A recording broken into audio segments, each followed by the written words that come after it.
Kabar menggembirakan datang dari Jantung Konservasi Lampung, Taman Nasional Waikambas, TNWK.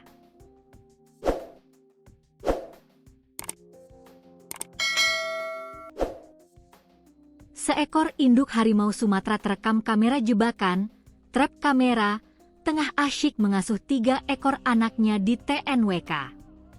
Momen langka ini terekam oleh tim monitoring Balai TNWK bersama mitra konservasi PKHS pada pertengahan November 2025 lalu.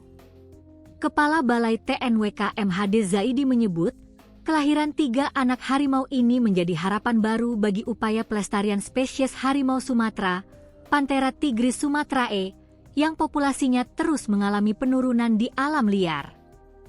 Kelahiran ini merupakan tonggak penting dalam konservasi dan bukti keberhasilan menjaga habitat.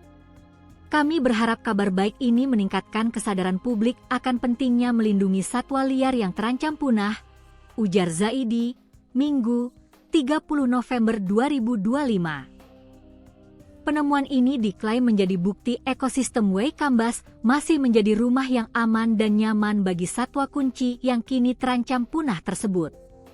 Diketahui, harimau Sumatera dikenal sebagai satwa puncak rantai makanan yang perannya sangat vital dalam menjaga keseimbangan ekosistem hutan.